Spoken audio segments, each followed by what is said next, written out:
வணக்கம் நட்புகளே, நான் உங்கள் எழுத்துக்களின் உயிர் ஆர்ஜே ரஞ்சனி. நீங்கள் கேட்க இருப்பது எழுத்தாளர் ருக்மிணி அவர்களின் காதல் தீயில் கரைவோம் வா கதையின் தொடர்ச்சியை காணலாம்.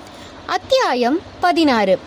பின்னாலிருந்து அணைத்த ஆத்விக் நிலாவிடமிருந்து எந்த ஒரு எதிர்ப்பும் வராததால் மேலும் இருக்க அணைத்து கொண்டான்.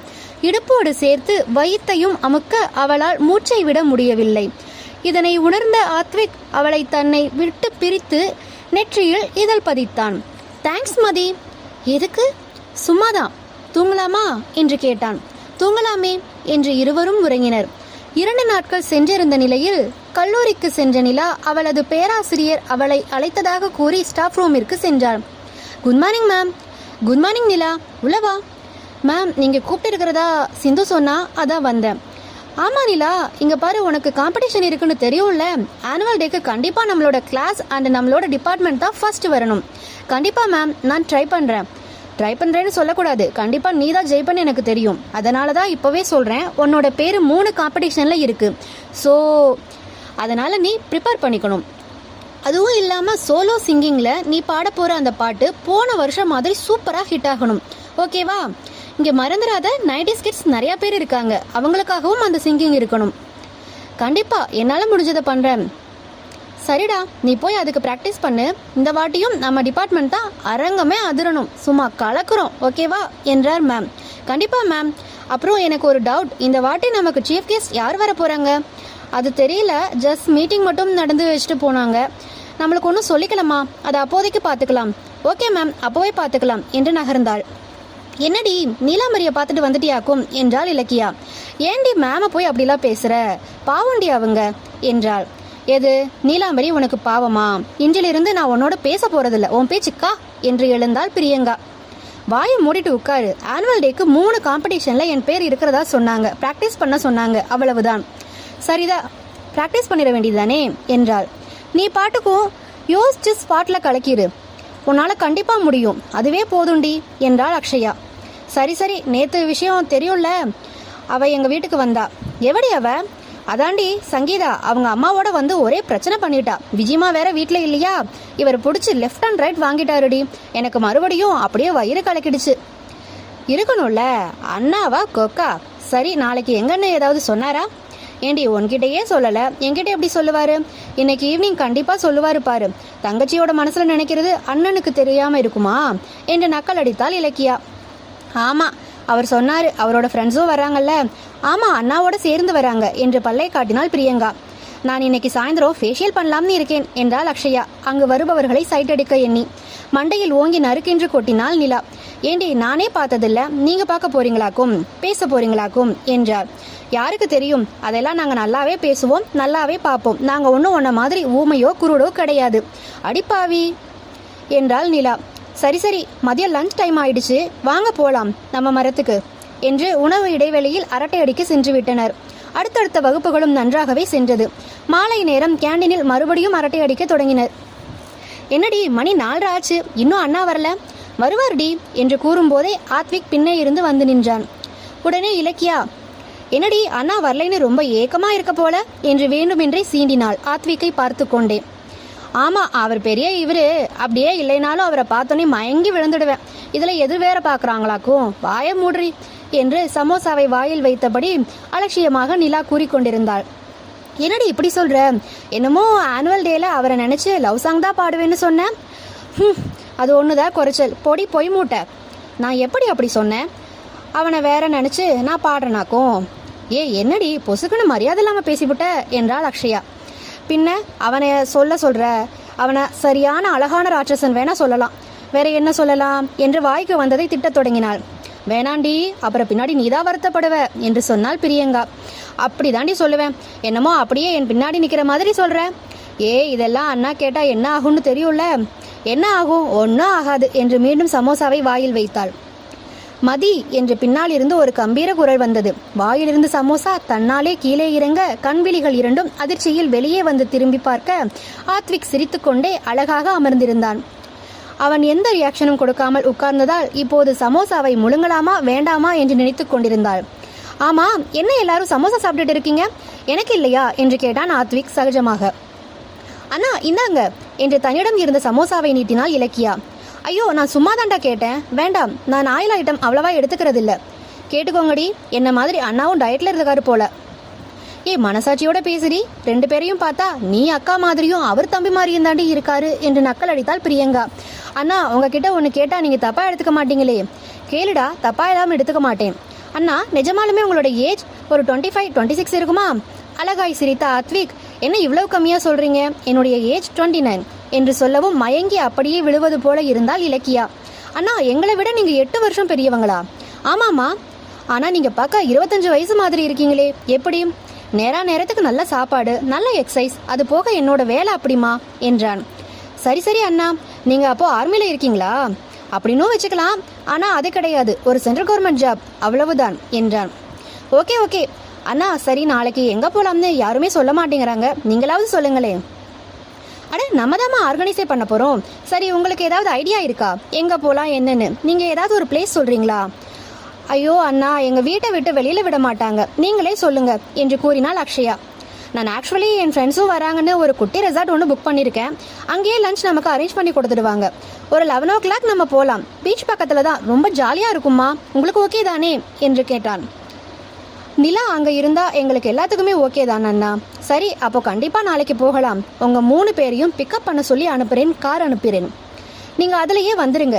நானும் நிலாவும் அங்கே வெயிட் பண்ணுறோம். கண்டிப்பா அண்ணா, எனக்கு ஒரு சந்தேகம், ஏன் நம்ம எல்லாரும் சேர்ந்து போகக்கூடாது? நீங்க நிலாவுக்கு என்ன ஏதாவது ஸ்பெஷலா வச்சிருக்கீங்களா? அப்படிதான் எதுவும் இல்லம்மா. அப்படின்னா நம்ம சேர்ந்தே போகலாமே என்றார். இல்லடா, என் ஃப்ரெண்ட்ஸும் வராங்கல்ல, அதுதான் யோசிக்கிறேன் என்றான் ஆத்விக். அதனால என்ன, 2 கார்லயும் போலாமே என்று கூறினாள் இலக்கியா. அடி அல்பம், பேசாம இருடி. ஓகே தான் அண்ணா, ஆனா 1 மணி நேரத்துக்கு முன்னாடி எங்களுக்கு ஒரு மெசேஜ் போட்டு விடுங்க. நாங்க சீக்கிரம் கிளம்பி ரெடியாக இருக்கோம். இங்கே தூங்கு மூஞ்சி ஒருத்தி இருக்கா, 11 மணிக்கு தான் எந்திருப்பா. இலக்கியா தாக்கப்பட்டாரா என்று இலக்கியாவே கூறிக்கொண்டாள். தன்னைத்தானே கமெண்ட் அடித்து கொண்டாள். சரி, கண்டிப்பா நம்ம குரூப்ல சொல்றேன். நீங்க நினைக்கிற மாதிரி என்னோட ஃப்ரெண்ட்ஸ் எல்லாம் உங்களுக்கு எந்த பிரச்சனையும் தரமாட்டாங்க. ஆனா நீங்க வேற, எங்களால அவங்களுக்கு எந்த பிரச்சனையும் வராம இருந்தா சரிதான் என்று சிரித்தாள் பிரியங்கா. அவங்க வந்தா மட்டும் போதும் என்று கூறினாள் இலக்கியா. சரி, நாளைக்கு பார்ப்போம் என்று நிலாவும் ஆத்விக்கும் கிளம்பினார்கள். ஒருவேளை அண்ணா மாதிரியே வரப்போற ஃப்ரெண்ட்ஸும் இருந்தா என்ன பண்றது? கண்டிப்பா நான் கரெக்ட் பண்ணிடுவேண்டி என்றாள் இலக்கியா. நீ கரெக்ட் பண்றதெல்லாம் இருக்கட்டும், வா கிளம்புவோம் என்று கிளம்பினாள் அக்ஷயா. பிரியங்கா ஸ்கூட்டியில் வருவதால் அவள் முன்னையே கிளம்ப அக்ஷயாவும் இலக்கியாவும் பஸ் ஸ்டாப்பில் நின்று கொண்டிருந்தார்கள். என்னடி, ஒரு பஸ் கூட காணோம், இன்னைக்கு என்ன ஆச்சுன்னு தெரியலையே என்றாள் இலக்கியா. அருகில் இருந்தவர்களிடம் எதர்ச்சியாக கேட்க, ஆமா பிள்ளைங்களா, இன்னைக்கு வர வேண்டிய 5 மணி பஸ் இன்னும் வரல, இன்னைக்கு கூட்டம் அல்ல போகுது பாருங்க என்றார்கள். சுத்தம், இன்னைக்கு பஸ்ல நாம நசுங்கிதான் போக போறோம் என்று வருத்தப்பட்டாள் அக்ஷயா. உனக்கு என்னடி 4 எலும்பை வச்சிருக்கிற, ஆனா ஏன் நிலைமையை யோசிச்சு பாத்தியா? புசு புசுன்னு இருக்கிறது நான் தானே என்றாள் இலக்கியா.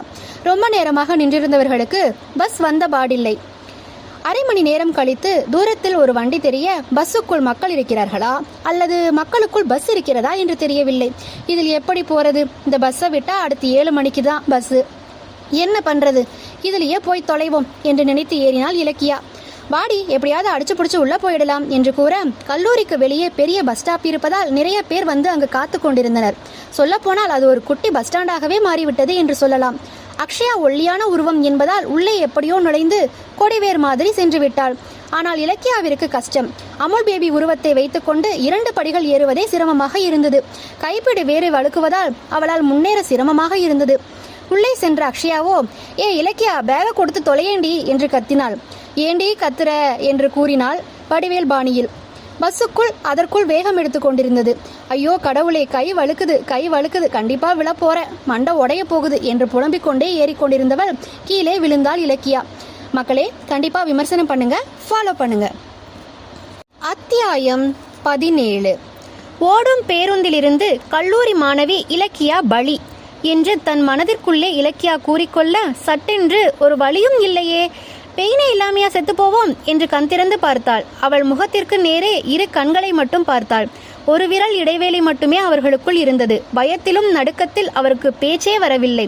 சில நிமிடங்களுக்கு முன் கை நழுவி கீழே விழப்போனவளை ரோட்டில் நடந்து சென்றவன் அவள் விழுவதை பார்த்து வேகமாக வந்து அலேக்காக பிடிக்க, அவள் கத்தியதில் பஸ் மறுபடியும் நின்றது.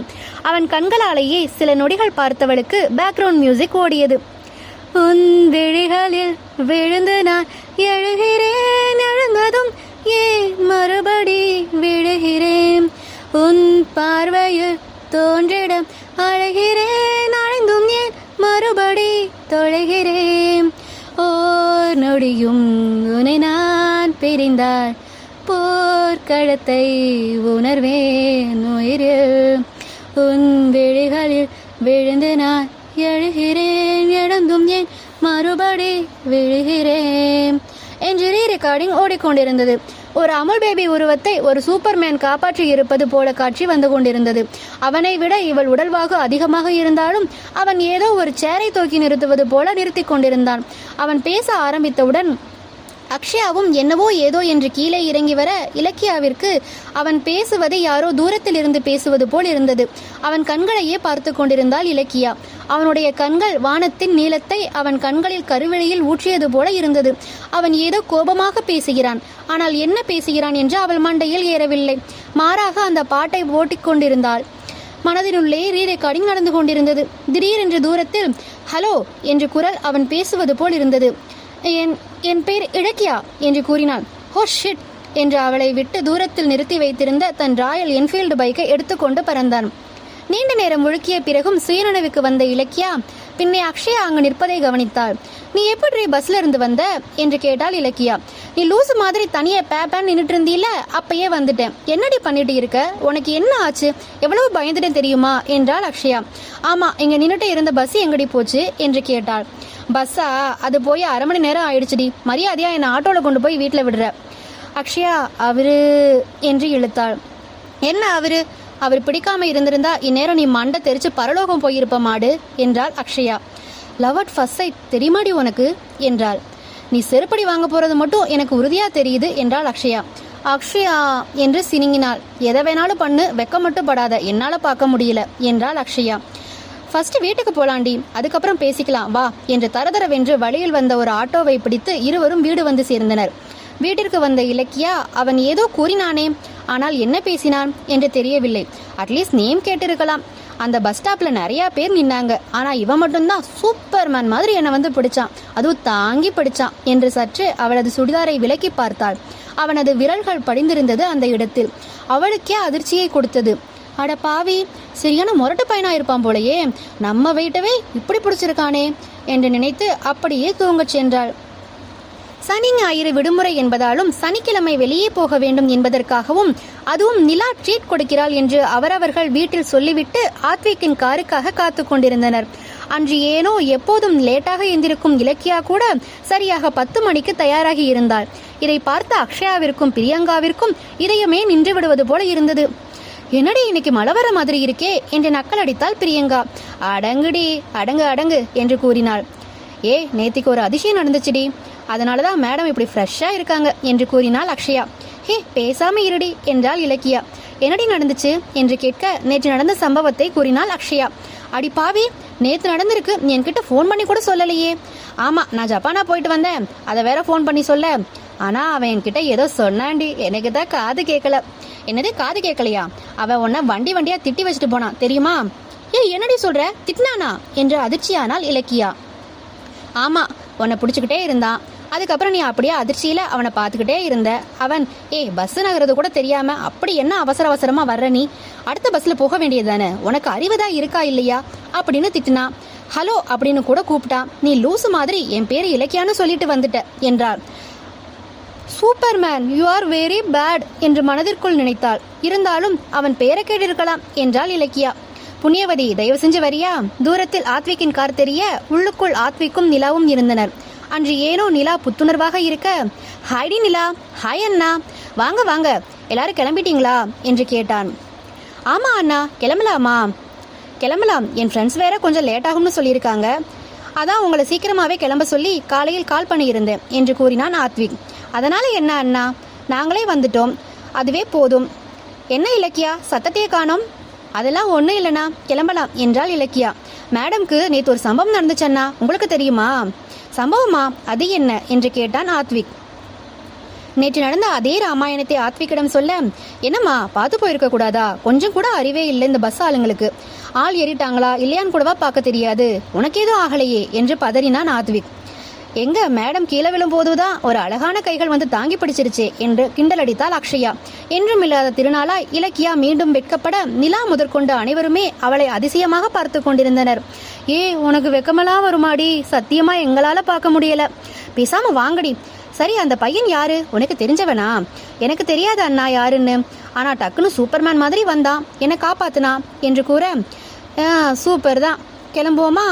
நால்வரும் ரெசார்ட்டை நோக்கி சென்றனர். அங்கு அவர்களைப் போல நிறைய பேர் இருந்ததால் காலையில் வெல்கம் ட்ரிங்க் மட்டும் அருந்திக் கொண்டு பக்கத்தில் உலாவிக் கொண்டிருந்தனர். அந்த ரெசார்ட்டுக்குள்ளே ஒரு சின்ன மியூசியம் இருக்க அதையும் பார்த்து கொண்டிருந்தார்கள். அரட்டை கேலி கிண்டல் ஒரு புறமும் இன்னொரு புறம் ஆத்விக் நிலா கண்களால் பேசிக்கொள்வதும் அரங்கேறிக் கொண்டிருந்தது. திடீரென்று ஆத்விக்கிற்கு போன் வரவே, மதி ஒரு 5 நிமிஷம் இரு, நான் வரேன் என்று அவர்களை அங்கேயே விட்டுவிட்டு சிறிது தூரம் நடந்து சென்றான். என்னடி உனக்கும் அண்ணாக்கும் இடையில அது ஸ்டார்ட் ஆயிடுச்சா என்று ஆரம்பித்தாள் பிரியங்கா. வாய முடுடி, அப்படிலாம் ஒன்றும் இல்லை, அவரே நாளைக்கு ஊருக்கு கிளம்புறாரு என்று கண்டித்தாள். ஓ அதான் மேகம், அப்படியே மேடம் சோக வயலின் வாசிச்சுட்டு இருக்கீங்களோ என்று கேட்டாள். அதெல்லாம் ஒன்றும் இல்லை, ஆனால் நம்ம இலக்கியாவுக்கு என்னடி ஆச்சு? ஏதோ ஒரு ஆழ்ந்த யோசனையில் இருக்க, இப்போ நீ சொல்றதெல்லாம் ஒன்றுமே கேட்காது மேடத்துக்கு என்றாள் பிரியங்கா. இலக்கியா என்னடி ஆச்சு உனக்கு என்று நிலா கேட்க மறுபடியும் யோசனையில் இருந்தவள் என்னடி சொன்ன என்று திரும்பி ஒன்றுமே புரியாதவள் போல கேட்டாள். நான் ஒன்றும் சொல்லலை, சரி வா பக்கத்தில் போய் கொஞ்சம் சுற்றி பார்த்துட்டு வரலாம் என்று அங்கு இருந்த தோட்டக்கலைகளையும் அங்கேயே சின்ன பார்க் இருந்ததால் அதில் யாரும் இல்லாததால் இவர்கள் நால்வருமே குழந்தைகளாக மாறி ஊஞ்சலாடி கொண்டிருந்தனர். சூப்பரா இருக்கு, பெரிய ஆளுங்களுக்காகவும் வச்சிருக்காங்களோ? ஆமாண்டி, நம்ம உள்ள வரும்போது பார்த்தோம்ல, நிறைய பேர் இங்க போட்டோ ஷூட் எடுத்துட்டு இருந்தாங்க என்று தன் பங்கிற்கு நிலா கூறினாள். ஜாலியா இருக்குடி நிலா, இதுக்கெல்லாம் உனக்கு தான் நாங்கள் தேங்க்ஸ் சொல்லணும் என்றாள் பிரியங்கா. நானும் சின்ன வயசுல இருந்து இந்த மாதிரி எங்கேயும் வெளியில வந்தது இல்லடி. இது முதல்ல எனக்கு கிடைச்ச ஒரு சந்தோஷம்தான். காலையில் கூட நான் விஜயமா கிட்ட இது பத்தி சொன்னேன். விஜயமாக்கு ஒரே ஆச்சரியம், ஒரே சந்தோஷம். என்னடா அயன் பாக்ஸ்ல இருந்து தென்றல் காற்று வருதுன்னு சொல்லி நக்கல் பண்ணிட்டு போனாங்க. நால்வரும் சிரித்து கொண்டிருந்தனர். தூரத்தில் ஆத்விக் மதி மதி என்று கூப்பிட்டான். வாங்க, அவர் கூப்பிடுறாரு என்று கரெக்டாக டைமை பார்க்க அது சரியாக 12ஐ தாண்டி இருந்தது. கரெக்டா சாப்பிட்ற டயத்துக்கு அண்ணா நம்மளை வந்து கூப்பிடுறாரு. எவ்வளோ பாசம்! இவ்வளோ நேரம் எங்க போயிருப்பாரு அண்ணா? அவங்க ஃப்ரெண்ட்ஸ் யாராவது வந்திருப்பாங்க, வாடி என்று அவளை தள்ளி கொண்டு போனாள் அக்ஷயா. அவள் சொல்லியது போல சாப்பிடும் இடத்திற்கு வந்தவர்கள்.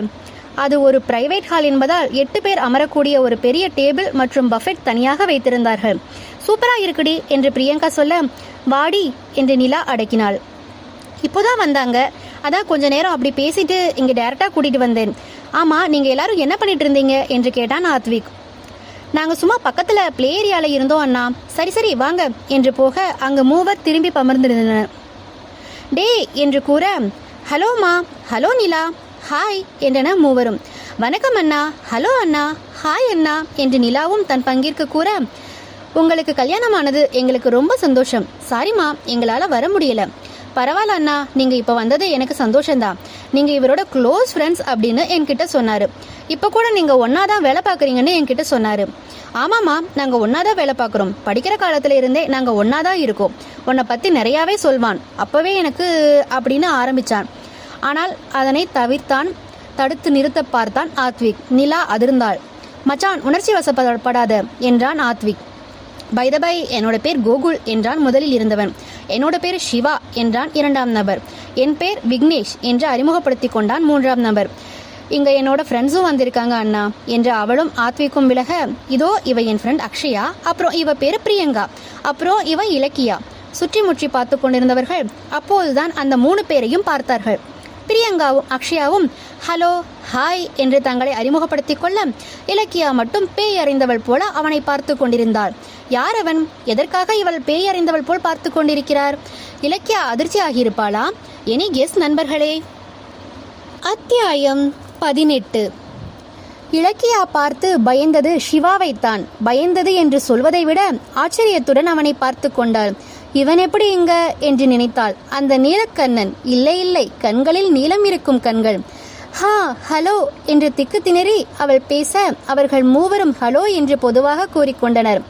வாங்க உட்காருங்க என்று ஆத்விக் கூறவும், ஆத்விக் நிலா ஒரு சேரிலும் அக்ஷயாவும் பிரியங்காவும் மற்றொரு சேரிலும் மற்ற இருவரும் இன்னொரு சேரிலும் உட்கார எதிரெதிராய் இலக்கியாவும் சிவாவும் உட்கார்ந்து இருந்தார்கள். இலக்கியாவிற்கோ சங்கடமான நிலை. ஐயையோ, இவனை பார்த்துக்கிட்டு சாப்பிட்றதா, இல்ல சாப்பிட்டுக்கிட்டே இவனை சைட் அடிக்கலாமா என்ற நிலை. அக்ஷயாவோ குறுகுறு என்று பார்த்தவள் அப்போதுதான் அங்கிருந்த சிவாவை நன்றாக பார்த்தாள். இந்த அண்ணாதான நேற்று இலக்கியாவ என்று நினைத்து கொண்டு இலக்கியாவை பார்க்க, நீ மூடு என்று சகை காட்டினாள் இலக்கியா. நான் ஒண்ணுமே சொல்லலையேடி என்ற ரீதியில் அவளும் பார்த்து வைத்தாள். முதலில் ஸ்டார்டர்ஸப்பில் இருந்து தொடங்கினார்கள். வழக்கமான பேச்சுக்கள் போய்கொண்டிருந்தது. ஆத்விக் ஆரம்பித்தான். என்ன யாருமே பேச மாட்டேங்கிறீங்க? ஸ்டார்ட் அப்ஸ் வந்துருச்சுல, சாப்பிடுங்க என்றான். சாப்பிடும்போது பேசக்கூடாது அண்ணா என்று மொக்கை காமெடி அடித்தாள் இலக்கியா. அதை எரிச்சலாக பார்த்தான் சிவா. என்ன நம்ம சின்ன விஷயம் சொன்னா கூட முறைச்சு முறைச்சு பார்க்குறாரு. சாப்பிட்டு கொண்டே யோசித்தாள். சரி, உங்களுக்கு ஆனுவல் டே வருது, என்ன பர்ஃபார்மன்ஸ் பண்ண போறீங்க என்று கேட்டான் ஆத்விக். அண்ணா, நாங்கள் எல்லா காம்படிஷன்லையும் இருக்கும். அதுவும் இல்லாமல் நிலா பாட போறது தான் மொத்த காலேஜும் எதிர்பார்த்திருக்கு.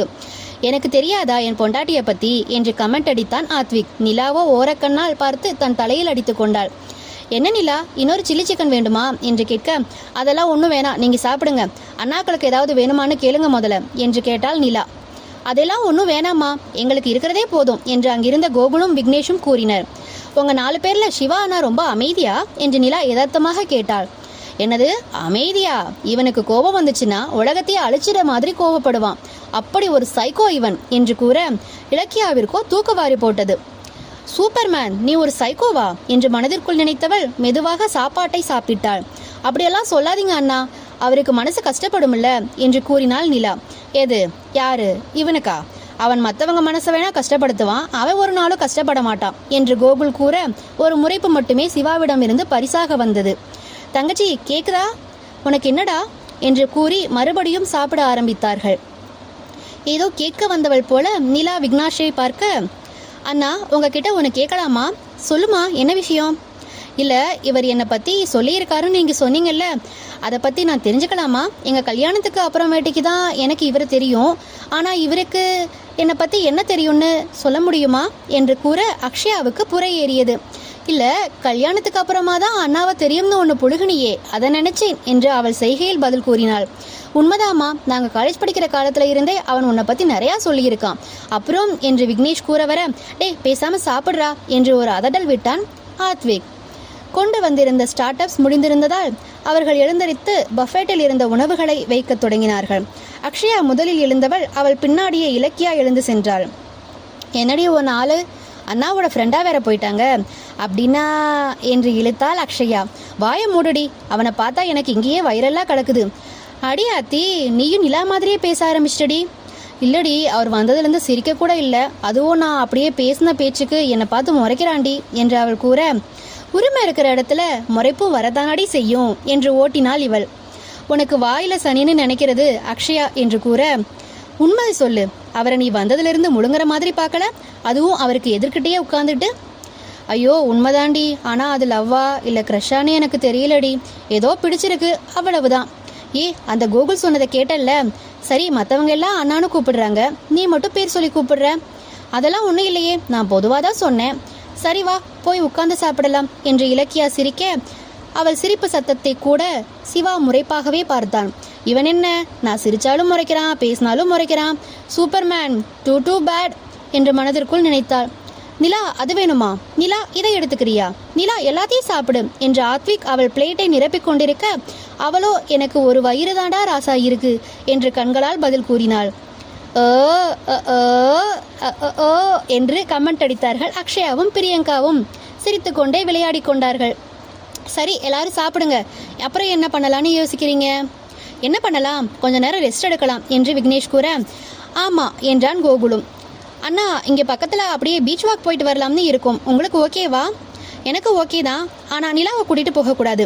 ஐயோ அண்ணா, உங்கள் நிலாவை நீங்களே வச்சுக்கோங்க, எங்கள் 3 பேரையும் தனியாக விடுங்க, இதுக்கு தான் கமிட்டட் கப்பல் கூட நாங்கள் கமிட்மெண்ட் எதுவுமே வச்சுக்கிறது இல்லை என்று கூற அங்கிருந்து அனைவரும் லேசாக சிரித்தனர்.